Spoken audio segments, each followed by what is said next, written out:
here we are. I'm Tom Osman, and this is Whatever Comes Next, the podcast where I explore the world of underground and independent music making. And on today's episode, I am talking with Bar None Records founder Glenn Morrow, also leader of Glenn Morrow's Cry for Help, which I guess you could sort of call a solo project, but it's really a band. So I guess in that sense, it's not a solo project. But anyway, we are here talking because tomorrow sees the release of Glenn Morrow's Cry for Help's latest record, our final album, Volume 1, interestingly titled. And we do discuss the meaning behind the Volume 1 aspect of that name. Incidental comment, if you're thinking to yourself, sound quality is not that great, for some reason my sound card is not working. That is why I am not speaking through a microphone, but everything will be okay because after this short intro, the actual interview was conducted with me with the sound card. So the sound quality will be better in about 1.5 minutes time. Anyway, this year also happens to be the 40th anniversary of Bar None Records, the label that Glenn founded 40 years ago. And although he has now retired from running the label, there is plenty of history that we get into talking about, including their signing of They Might Be Giants back at the very beginning of the band's and the label's life, as well as talking about kind of all the way through Glenn's musical career through his band his band The Individuals, and his latest project, Glenn Morrow's Cry for Help. We also talk about Bob Bert, who I interviewed a few episodes ago, whose latest record, Beach Bongo Bloodbath, recently came out on Bar None Records. We talk about Lou Reed and the Velvet Underground, even Nick Cave also. And with all that in mind, and we talk about Hoboken too, which I can now say I am slightly less ignorant about. I didn't know it used to be an island. So there you go. Anyway, that's enough from me. You can follow me at Tom Osman Sounds. You can go to my website, tomosmansounds.com, for my music. So now there is nothing else to be said but Glenn Morrow of Bar None Records and Glenn Morrow's Cry for Help. Take it away. Well, I've been thinking lately about the rings around the trees. So it was funny, just very incidentally, I was going to bring up at a certain point the fact that on one of the tracks on your forthcoming album, you do have a reference to Zoom calls in Begin Again. Yeah. And I was as soon as I heard that, I thought like, oh yeah, it's my life, constant Zoom meetings. Yes, so much of Zoom too started after the pandemic.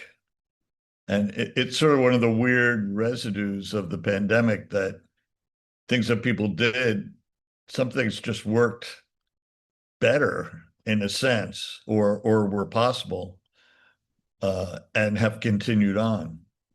I mean, I take a guitar class, Zoom guitar. That's why I had that setting for musicians on. And I just joined it recently, but he said it was something that started during the pandemic, and that's kind of cool that, out of tragedy, certain things prevail and move on in the culture. Yeah, definitely.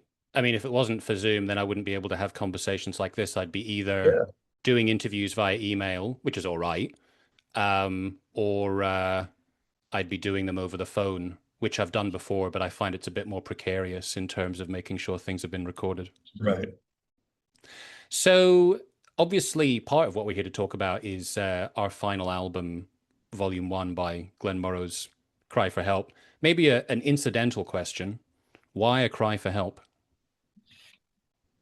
Well, I put this band together 13 years ago. We were all older guys. We sort of came out of this club Maxwell's in Hoboken, where there was sort of a music scene.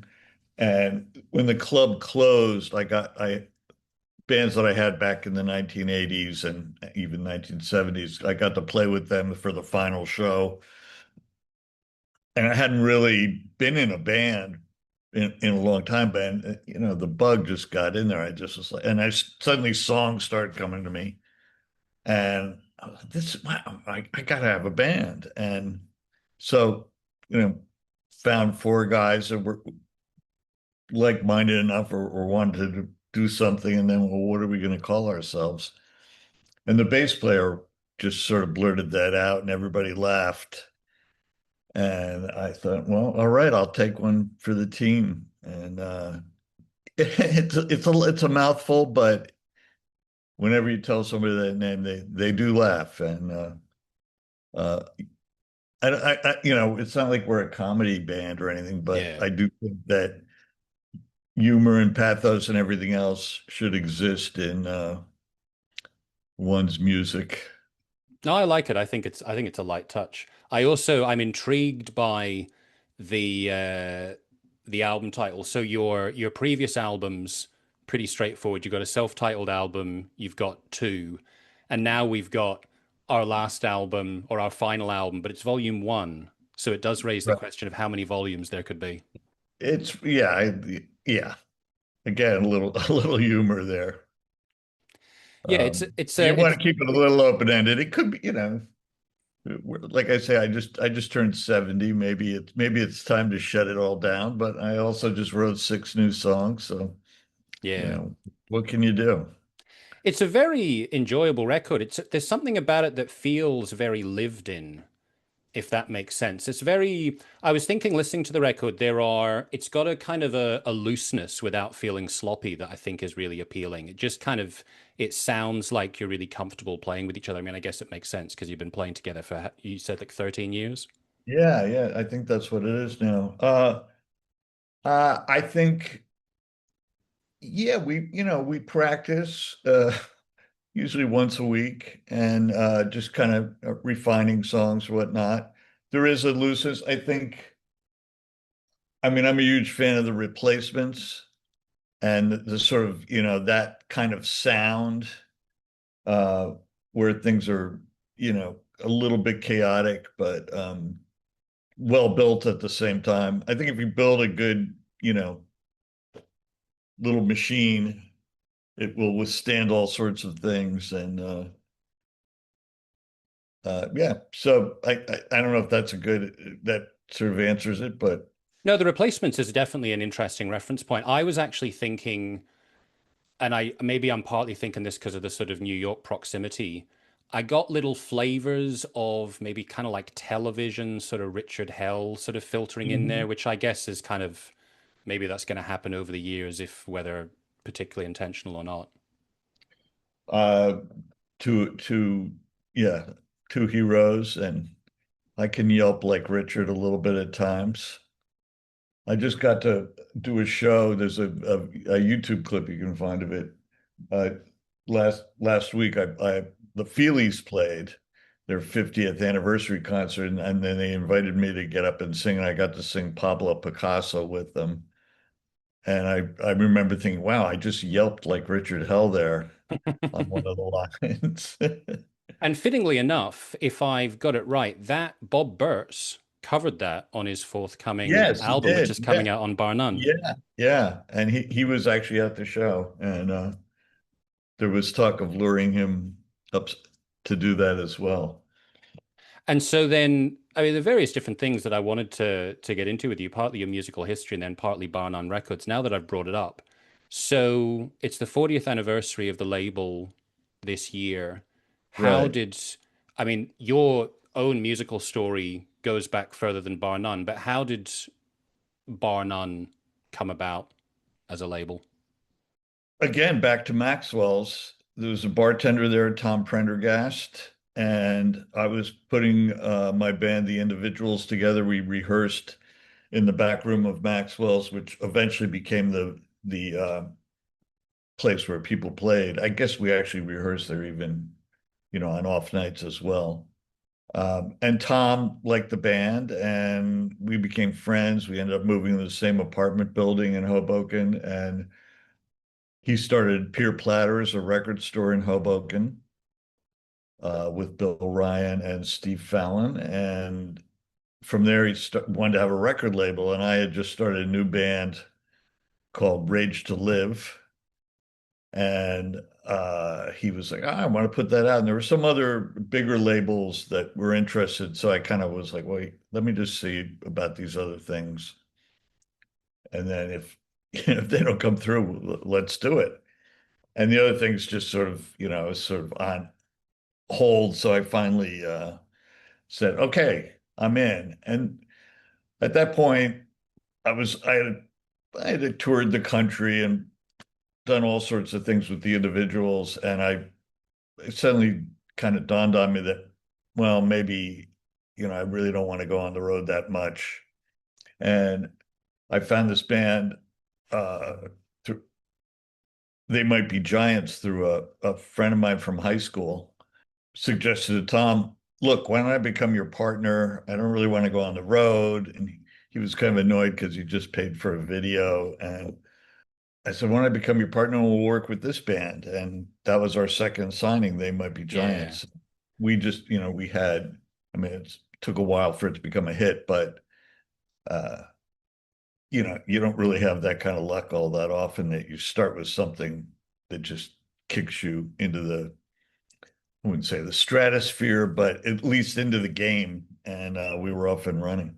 Yeah, I remember, I don't know how old I was, like teenager, maybe younger. Birdhouse in Your Soul by They Might Be Giants, like very iconic song that's so Oh, quirky and God, yeah. individual. Uh, so yeah, I can imagine that both they were integral for the label, and I suppose the label was integral Absolutely. for their story too. Yeah. Yeah. They were having trouble nobody really wanted to sign them. And finally, we had this little label with one release, and I'd gotten, you know, through my contacts over the years being in bands and working at New York Rocker, I'd sort of, developed a set of people so, they could see that, you got a Rolling Stone review. Oh, that, and they were like, well, we want you to do it. So they put faith in us, and we obviously had faith in them, and it worked out. Yeah. How much of an impact did the the sort of the life of the individuals have in terms of getting the label off the ground? Because it seems like the band was only around for about 5 years, but you got a Yeah, decent not amount of even, I don't exposure. think. Yeah. We got a decent amount of exposure. We traveled around. Record stores knew us. I don't know if there was a direct, but I could call up record stores and people sort of knew who I was, that kind of thing. You go out and well, I probably didn't go to CMJ until Bar None started. Can't quite remember now. CMJ was just sort of not CMJ, South by Southwest. But yeah, the CMJ conventions were back then, and I possibly went to that when the individuals were around. I did a lot of the promotion on the individuals record because it was put out by Lust on Lust, which was Charles Ball, who'd been involved with Work Records, and then this company called Plexus. This is where we're going into ancient minutia, but No, no, please go into the no, weeds. yeah, I'm a music nerd. I'm all actually about it. the individuals. We got that record. I met lots of music DJs and people that like someone like Karen Glauber, who was at Oberlin and just a music director at a little college radio, but she went on to become, just a powerhouse at Hits magazine and promoting alternative rock. To this day. She's still, in the game and doing alternative radio. So yeah, I had this sort of network that actually got created because the individuals, we'd go to different towns, we'd meet a distributor in St. Paul, or just all that sort of thing, other bands, the whole thing. We played with REM, X, David Johansen, Lena Lovitch, and it's a certain ratio, I think. Hmm. One of those Rough Trade bands came over. I remember we played. Oh, The Cure. We opened for The Cure Oh, at wow. yeah, well, on their first tour of America. So I'm curious, back in the mid 80s, well before the age of the internet, from a practical point of view, what was that like to start and then to run an independent record label? How did that work from a practical point of view? And how much did you know what you were going to have to do versus picking it up as you went along?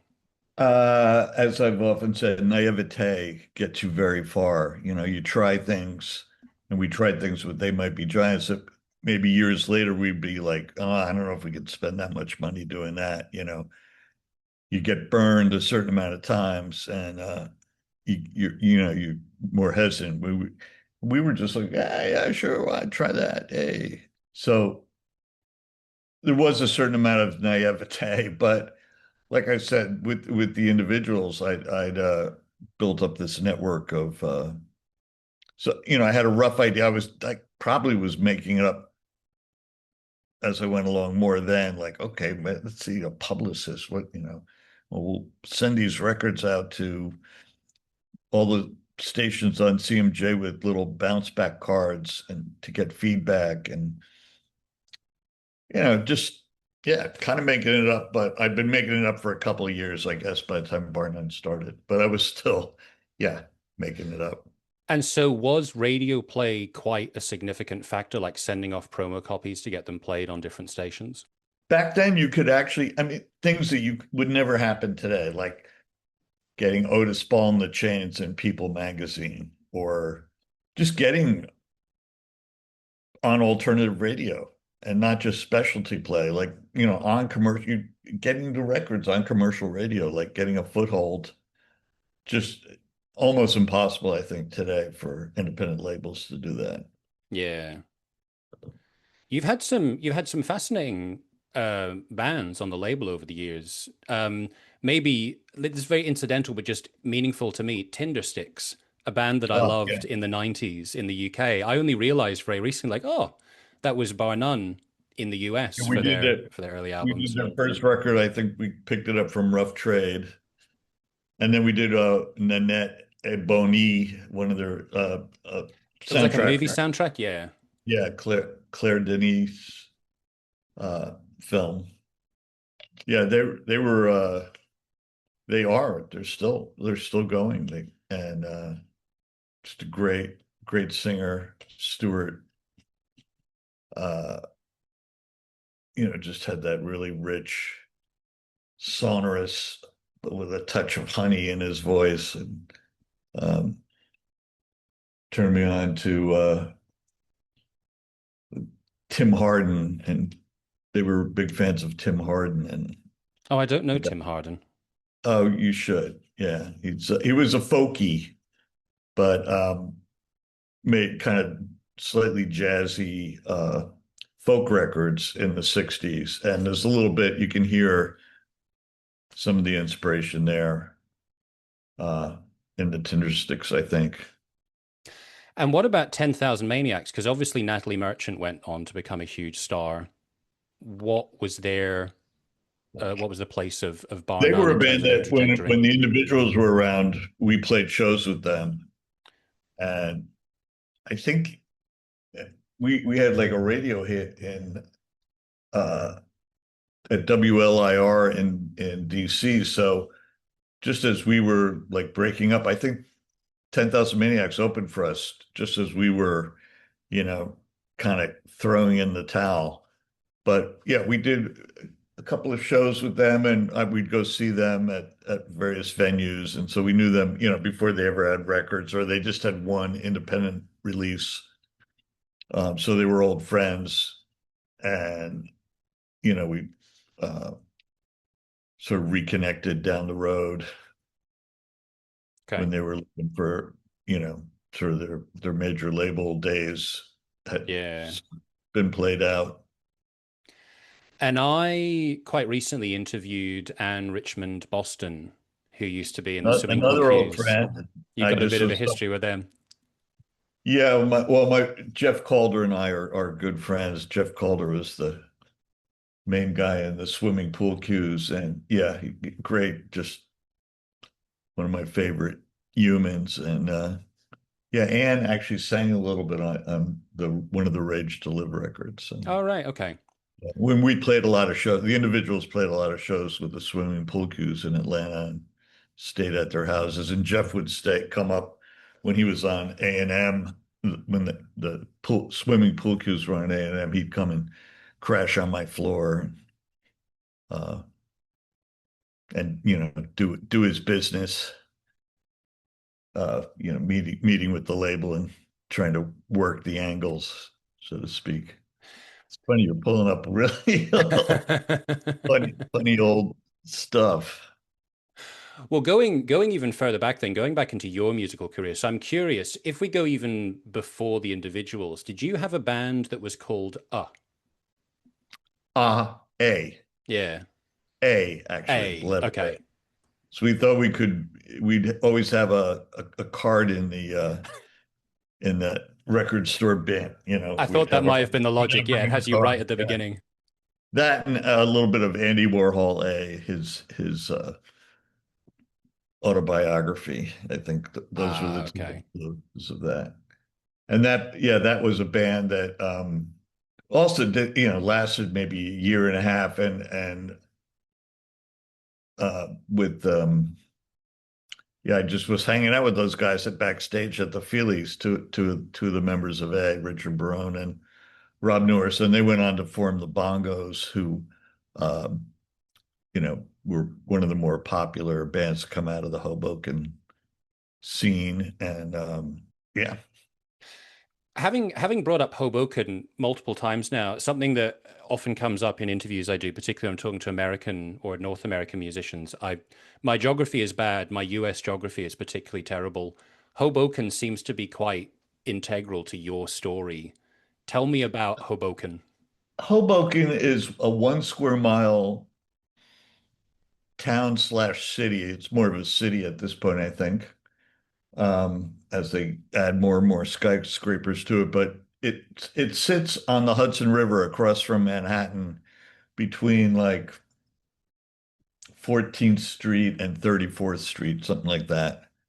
Um, and it's it's got a great view of Manhattan, and it used to be an island back in the I guess 1700s, but they filled the backside in. Oh, wow. Okay. Yeah. And so when Hurricane Sandy happened, the water came in on the sides of the town and went to the back where it had used to live. Oh, wow. Okay. And then it moved up through from the back towards the Hudson River, and the whole back side of the town was underwater. It's actually a song on the first Glenn Morrow's Cry for Help record, Comfort Zone, that's about that that flood that was really terrible for the town. So were you there at that time? Yeah. Yeah, I lived in Hoboken for about 34 years, something like that. Yeah, I don't know if you've ever been to Prague, but I used to live in Prague for about Oh, I five really want years. to go, actually. Yeah. Definitely worth a visit. But they had a couple of really, really bad floods, I think in 2002 and 2010. And actually, if you go on the metro on the underground, there are certain stops where you get to see there's a marker that shows you how high the water was, because basically all the underground was filled, Yeah. like, and people were just having to wade through the water. I've seen photographs of it. It just looks catastrophic Yeah. to have that. Yeah, and the thing that happened was it really drove a lot of the musicians out of town, because a lot of them lived in basements, or had their gear in the basements, and uh people were just, flooded out of their homes. And yeah, if you know the band Yola Tango, that Yeah. again, old friends of mine from my days at New York Rocker. But uh Ira was in Japan, but Georgia was her place was really bad and flooded. We met her in the middle of town. She had like garbage bags on her legs, to walk through the water. And then she stayed with us for a couple months. I mean, not a couple months, couple of days. And um because we were on the higher ground, and so Yeah. we didn't lose power. So everyone was coming to charge their phones at our house, or bring their food over because the refrigerators didn't work. Yeah, listen to the song Comfort Zone. That sort of covers a lot of that. Yeah, we'll definitely. I'll check it out with that in mind. Yeah, I'm originally from Australia, which is generally pretty flat. I mean, we do still have mountains there, but I mostly grew up in Scotland. So for me, like having hills and having relatively small mountains around is always a comfort. I like to be on higher ground. Do you have more of an Australian accent or a Scottish accent? It kind of depends. I think these days I don't really know what my accent is. So depending on who I'm talking to, it starts to kind of shift in different directions. That's interesting. Yeah. Having brought up Yola Tango, so this is like maybe just a very incidental connection. I was talking to Dave Ramirez from Hypno Love Wheel recently, and I know that they had a very strong connection with Yola Tango. I don't think that you ever directly worked with them, though. I'm trying to remember. They're Philly based, right? Maybe? I can't remember. Long Island. Oh, Long Island, maybe not, but I do definitely remember Hypno Love Wheel. Yeah, Yola Tango came up a little bit after the individuals. They were like the next iteration. There was a whole series of young bands that were around, um, like Love Child and uh, Sp Spiral Jetty. Um, I would have to rack my brains, but and I sort of think of Hypno Love Wheel being in that. Uh, That kind of it, era. Yeah. every year, like colleges, they unload their kids into New York City, and there's Yeah. just like these ring. In fact, I was talking to Ira and George about that. I was struck. I said, "You must go out. You've been out there playing for so long, and you've made all these connections. It's almost like rings around the tree. Like here's the people that we met in the late 80s. Here's the people we met in the early 90s. Here's people we met, and it must be incredible. Talk about, all the people you know. Yeah. Well, going way, way back then, I'm curious to know just in general, but then also from where you were in Hoboken, what was your musical upbringing and what kind of access did you have to music when you were a kid? What were the first things that really had an impact on you? My dad had sort of, he liked, big band, swing, Stan Kenton. So I remember really liking, what's that song? Artistry and Rhythm by uh, Stan Kenton, which is you can almost hear like S Smile by the Beach Boys or something in that. But, I was the oldest kid, so I didn't have older brothers and sisters to turn me on to stuff. And I had to kind of find it on my own. And I can't say, everybody's like, oh, I saw the Beatles on Ed Sullivan, but I'm, I, I don't know if I saw them initially, in those first wave of Beatlemania, but certainly everybody in my neighborhood was talking about the Beatles, and I just wanted to play Army or something. I didn't buy in right away, and my dad was really negative about the Beatles, and he even bought some Beatle cards and burned them on the family grill. But I looked up to my father, so I was probably like, yeah, yeah. But by the time the Yellow Submarine movie came out, I actually painted my bathroom to look like a yellow submarine, uh, and made, cutouts of the characters and played Beatles records all the time. And Beach Boys, Lovin' Spoonful, everything playing was a big record. And then I started buying records, but I didn't have that much money to buy records. So I really ended up buying a lot of cutout records. So a lot of my taste is based on cutouts, which are kind of failed records. So uh, I somehow think that's important in my taste. That I mean, like a band like Big Star, Mm. it was sort of a failed band at the time. But if you stumbled on them, I bought them as cutouts. Um, Al Cooper records were always in the cutout bin. I bought those, and maybe a Velvet Underground record, or uh, I bought one of this Raw Powers, Iggy and the Stooges was a cutout. So A very little incidental thing with me and the Velvet Underground, which is quite funny. So years ago, maybe 25 years ago, when I was about 18, 19, I went to a record store and I bought a CD of what I thought was the Velvet Underground and Nico. But what I didn't realize at the time was they'd accidentally given me the CD of the Velvet Underground, the third album, the one after John Cale left.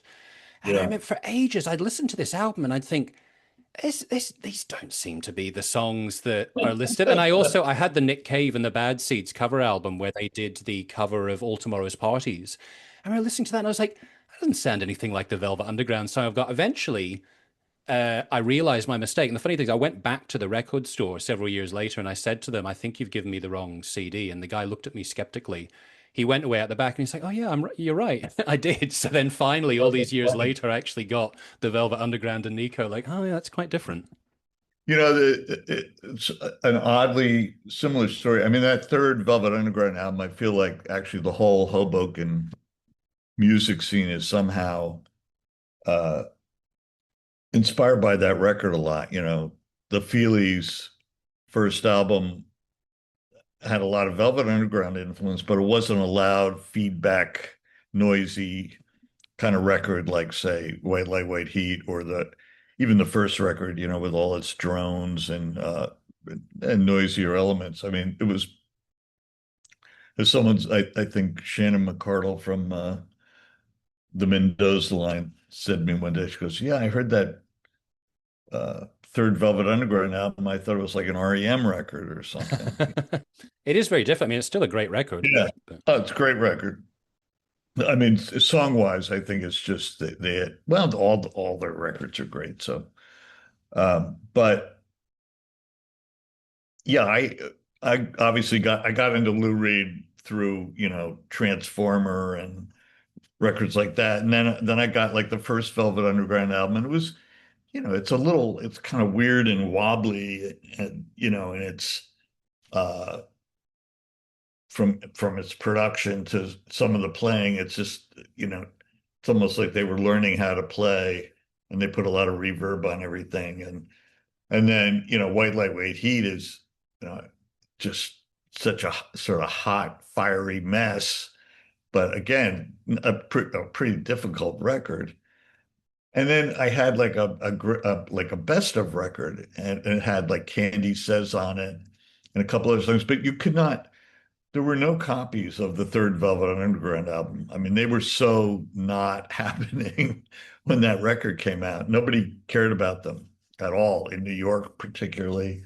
It was the shock value of the first record had worn off, and it was, the kind of the hippie love-in era, and it dawned on me. I remember going to my friend, I think there's another Velvet Underground album out there that we don't know about. And it took a really long time until somebody actually found a copy.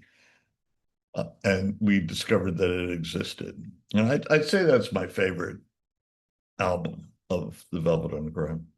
Yeah, just in general, on that point of discovering music, like I wouldn't say it's very difficult, when technology comes along and it provides certain conveniences to sort of, it always feels like kind of like cutting off your nose to spite your face, to go like, oh, well, I've lost something because I've got this new thing now. But I do think there is a certain joy that's been lost of the possibility of discovering music maybe by people that that you back in the day you couldn't go online and just research it. Like even in the age of internet, I'm a big fan of Henry Rollins, and I went years without realizing that he had two early albums in the late 80s. Didn't know anything about them. And then after being a fan for years, I was like, oh, there's a couple of extra Henry Rollins albums, Rollins You mean band by albums I knew seeing it nothing about.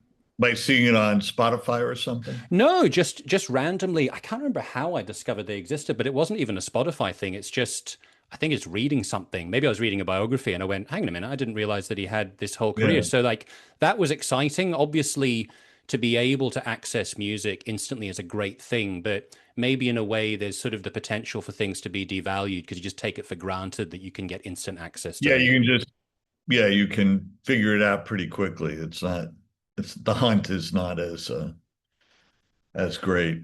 Yeah. Yeah, like Big Star, we used to just make I had those records pretty early, but I didn't even necessarily love them until I saw Alex Chilton play, and then they suddenly made sense, and then they became like my favorite things. And then the third album came out, and that just was, kind of just floored me.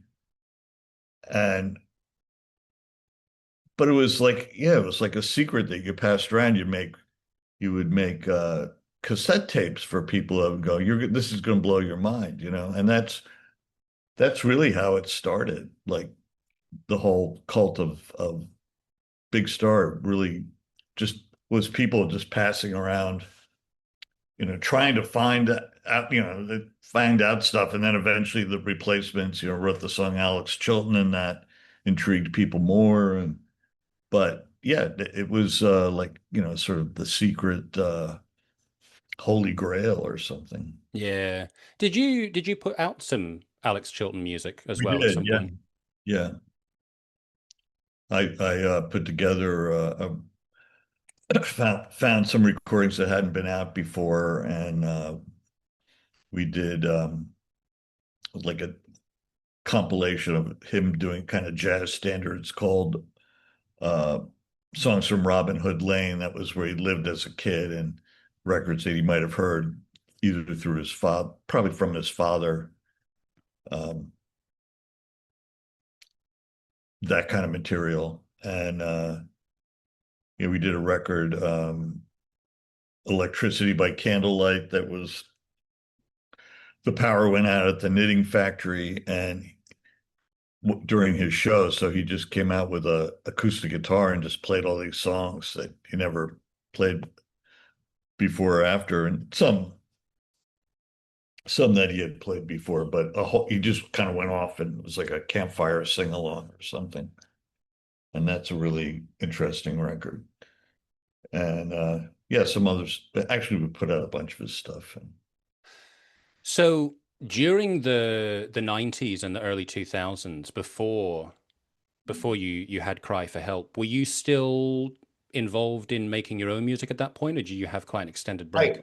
I I got married and I had kids, and I think a lot of your self-awareness disappears when you have kids. Your self-involvement, and you need a certain level of self-involvement to, you know, just be thinking about songs or yeah, I Yeah. just like it just sort of went away for a while. So, um, and I actually made a couple tentative attempts at writing a couple of like I don't know, I probably wrote and recorded 20 songs, but it just didn't feel like anything I wanted to foist on the world.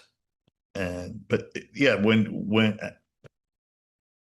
like I say, it was just like a fire hose of stuff after Maxwell's closed. I was like, I really want to be in a band again.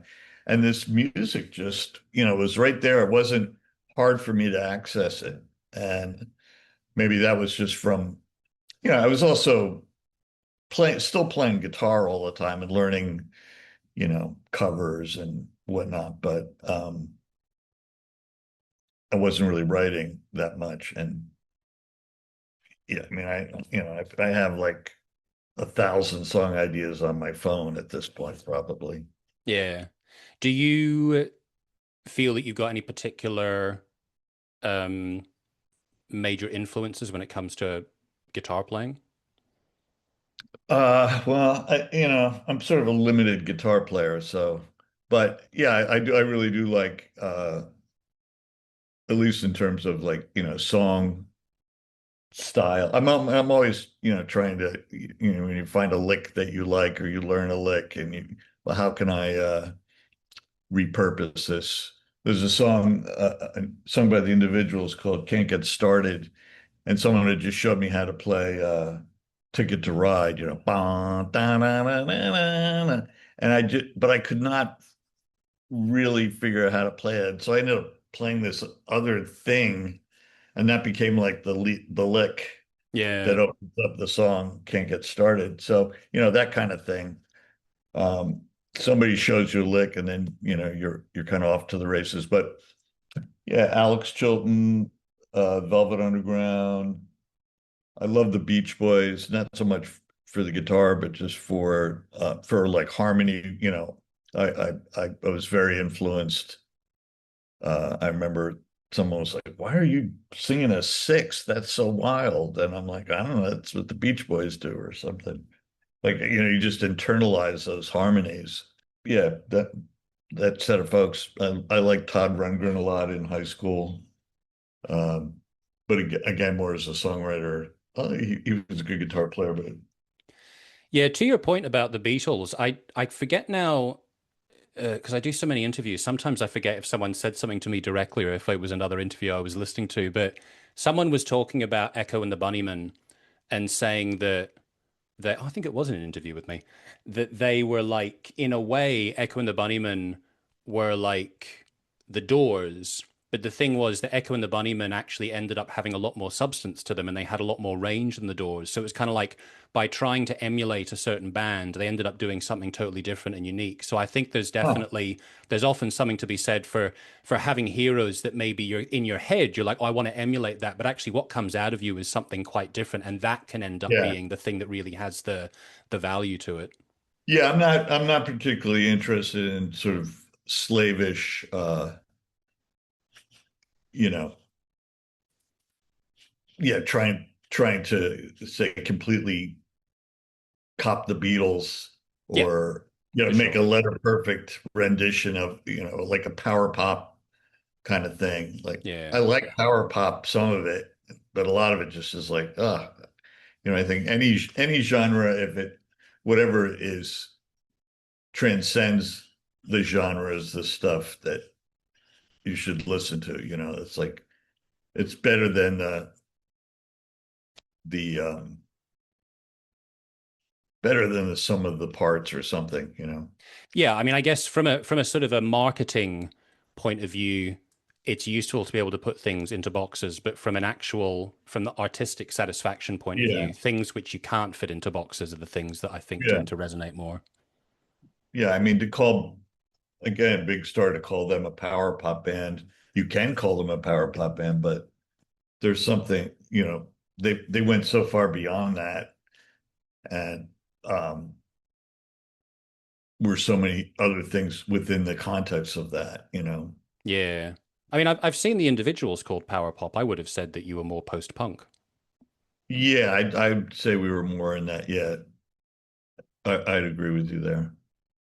So in the time where you weren't so actively involved in making music yourself, was the running the label like, did you view that as being your career? Was that a sustainable Yeah, I mean, we certainly struggled at various times, and then we would have, you'd get really in debt, and then uh, something would happen, and you'd pay off all the debt, and you'd pretty much be back to square one, and you'd do it again. But yeah, there were enough things that really connected with people over the years that we were able to keep it going, and yeah. I'm very grateful that I was able to do it. And I mean, I am officially retired now from Barnett, so um, this record's kind of my gold watch. From Was there a particular reason for retiring? I think I just want to see what else I can do with my life. I think, um, and I'm not 100% sure what all those things are. I can still, dip my toe and say give my 2 cents to uh, the people that are running the label now, and they're open to that for the time being. But they've also run with it, and they're doing like a lot of really exciting things that I never would have thought about it. Right down to like the album mailers. They got these great new album mailers since that It's just one piece, and you just slide the record in, close it, and then there's a adhesive strip on it. Bam! You can package up a record in about 10 seconds, whereas to clip like more like a minute before you had to put the cardboard in, you had to tape it shut. It was noisy with the tape guns going, and Yeah, I think I know what you're talking about with those packages. yeah, I From think it's kind of getting pretty standard, but yeah. Um, what was it? There was something incidental I wanted to ask. Yeah, so like how DIY was the label? Like I'm a bit I get confused sometimes between uh when it comes to the role of distribution or distributors, so what aspects of the actual whole process of making a record and then selling the record did you do at the label versus farming things out to other people? I mean, we had a full staff at one point that did publicity and radio promotion and retail marketing. And then other times we would farm that out, and something like retail marketing kind of a lot of that just disappeared because uh the scale of record stores just disappeared from what they were at one point. And there was less, there used to be something called co-op advertising. I don't even know, maybe it still exists, but where you would pay a bunch of money and a store would take a bunch of records in and put an ad in the Village Voice or something. But there's no Village Voice. There's no truckloads of records anymore. And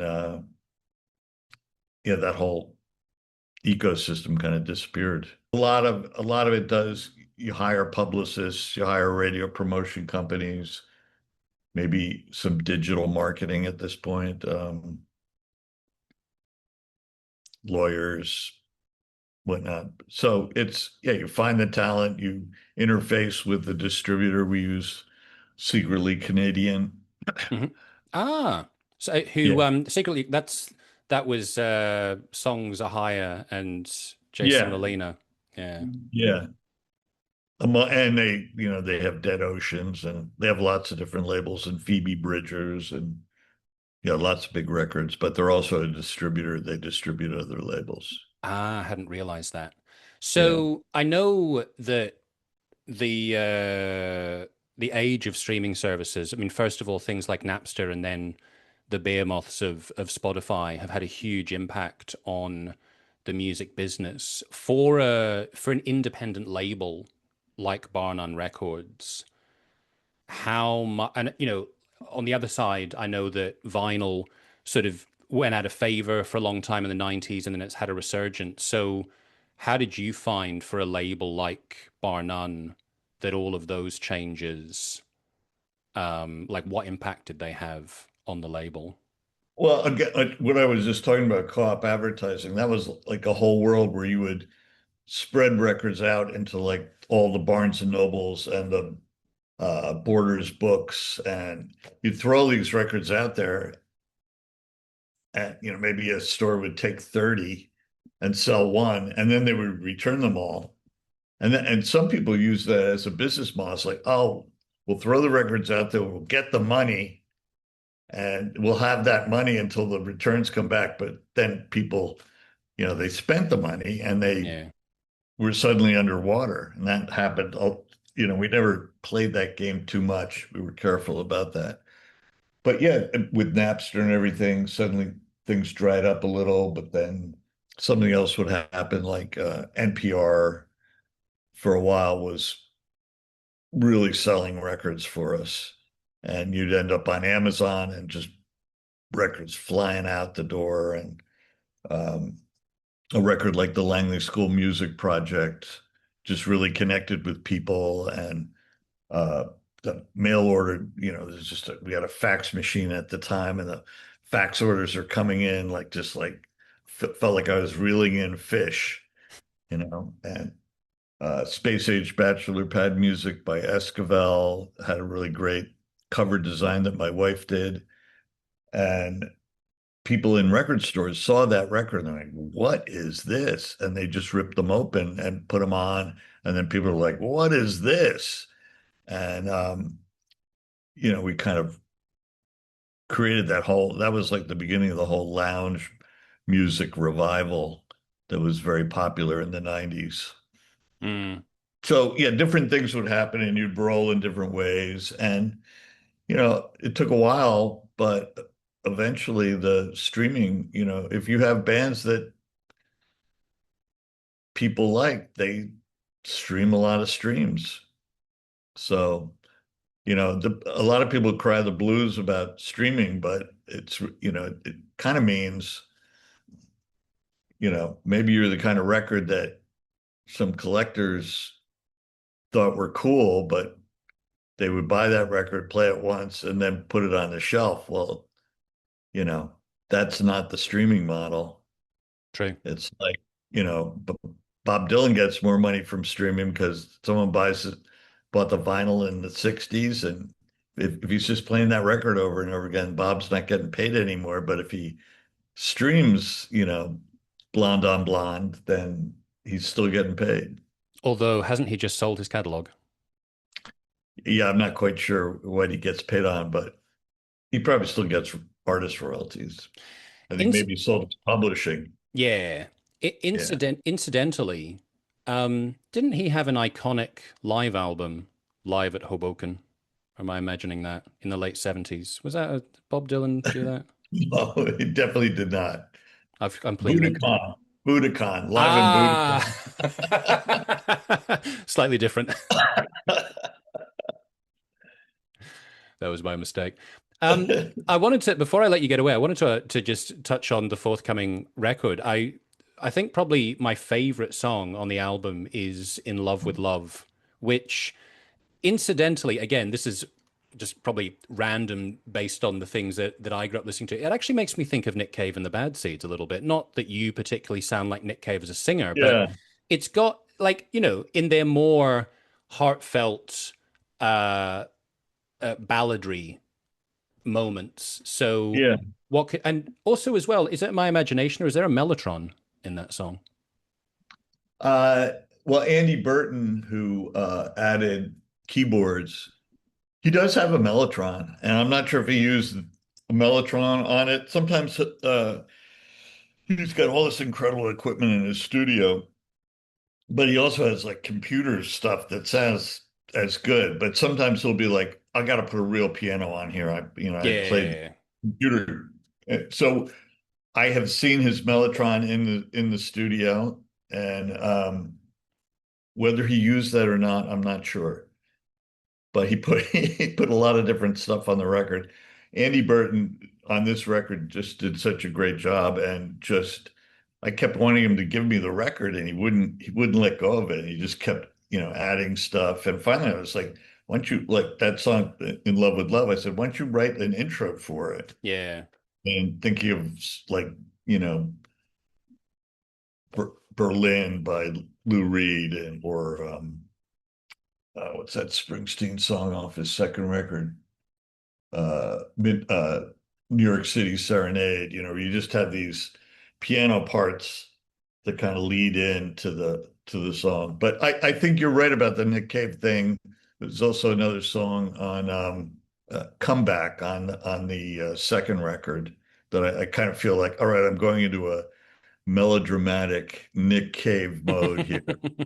Just a little bit, yeah, a little more gothic and Heathcliff on the moors, a little bit outside of who I am, I think, as a person, like putting on this kind of more intense, dark, romantic thing. And that song it kind of scares me a little, In Love with Love, because it's just so, it's almost like the song has its own emotions in it that, it's like, well, what if I sang that? What would that imply or what would that mean? And not this almost this letting the song go, take you where you might not normally go in life or something. Yeah, like it's kind of it's in charge and you're not sure where it's going to take you. Yeah, yeah, yeah. I mean, there's a couple in a boat. There's actually a Nabokov, I think it's a book, which the name of them I'm blanking on now. And then I went back and read the book, and I couldn't find the reference in the book. So it might be a short story, but it was about a pair of lovers who murdered the husband, and they're in this boat, and they're kind of like, "Oh my God, what have we done?" You know, and here we are, like it's almost like we let love carry us away, and they're, literally in this little boat, and there's that sort of image is sort of at the center of the song, although it's just sort of a jumping off point. But That does also sound like a story that Nick Cave would find inspiring. yeah, yeah. So, incidentally, By the the way, I do there's that Nick Cave. I've never loved Nick Cave all the way through, but there's a video of one of his a letter he wrote about the death of his son that's read by an actor whose name I'm forgetting now. It's just one of the most moving things yeah, I've ever seen, and I've sent it to a few friends who have lost children, and beyond that, his latest record, he's got that song Frogs, I think it's called. is that on the what is it, Wild God? Yeah, yeah, I think that's what it's called, the white cover, I Yeah, think. It's this song Frogs. It's just so ecstatic, and I guess about a plague, and frogs are it's raining and there's frogs, but he just sounds so like joyful, yeah. uh, kind of a little different for Nick Cave, but I think he's found some tapping into some kind of joyful thing late in life. Yeah, I was a big fan of the 80s and the 90s Nick Cave, and then I sort of drifted away from him, and terrible tragedy what happened to him and his family. I feel like somehow out of all of that he has, through, I think partly through this the website that he has, the, I forget what it's called, the Red Hand diaries. So Yeah, people like write in and he writes responses. I feel like through that it's humanized him quite a lot, and there's yeah. sort of been a very yeah, just somehow it's kind of revealed a side of him that I think a lot of people didn't really see before, and maybe he hadn't tapped into before. Yeah, yeah, I agree. In terms of the release of the forthcoming record, which just by coincidence is coming out on my birthday, tell me a little bit about the release, the formats, and how people can get hold of it. Well, it'll be at all the streaming services, and we have a very limited amount of vinyl. Have you seen the cover? I want to say maybe yes. Do you have it? Okay, hold on. Hold on. I don't have the vinyl here, but I do have the CD. Yeah, I'm really happy with. By the way, there's the Bob Bert record. I don't know if you've seen that Oh, yet, cool. No, but I haven't actually seen yeah, the what the record looks like. yeah, Beach Bongo Bloodbath, Yeah, designed by it's a wild Bob. record. Yeah, that was sort of one of my last things working at the label. So when I heard that, I was like, guys, you got to put this out. But yeah, this is the cover. I don't know. Is that a good Yeah, angle just to? maybe hold it up a tiny bit more. Yeah, so do you know what? I don't even know which one of them is you. You're top left, Yeah, right? yeah, here. Glad I got Yeah. that right. And then we have on the back, we have our, since we put the younger pictures, we had to put the Oh, I the, like that. Yeah, that's good. the decrepit photos. And then whoa. And then I have we couldn't fit all the lyrics, so we just put sort of some key lines from songs. Oh, nice. Uh, You hold it up a little bit. It's a little bit down. Yeah, that's better. Oh, yeah, that's cool. Yeah, I like yeah, that. Yeah, I like the colors as well with the red and the blue. That's neatly done. yeah. This woman, Julie Chenchinski, who's worked with us a lot, she just, I sort of came up with this idea of the old photos, and she just ran with it. And I just love the way she the colors she picked and the treatment, I think came out really good. Yeah, it's cool. Funny, I showed that to someone, they're like, wow, you've been together a long time. And so there is a little bit of an illusion, but I like that idea that it's kind of, four guys that grew up on record 70s, 60s and 70s records. And there we are back in that time. Yeah. Well, there was a little bit of that feel with Anne Richmond, Boston's record. I was talking to her about that. She was deciding what picture she wanted to use, and she was saying, I didn't want to have something of me right now. So she's got this picture of her, I think she's like 16 or 17 that her brother took. And it's just that because, that album obviously has a long story that Yeah. like if someone just picked it up and they didn't know anything about her and about it, it would be very ambiguous about who is this person, when was this made. Like it's all quite, there's something nice about Yeah. that kind of, it's open to a lot of interpretation. I have to say, I think with Bar None, I always felt like we were making,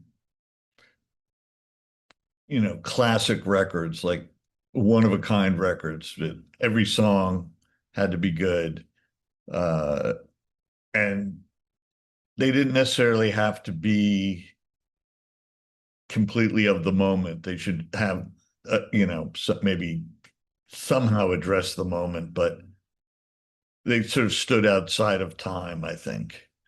That was always my goal. Or, you know, yeah, I just like the idea of the records people listen to.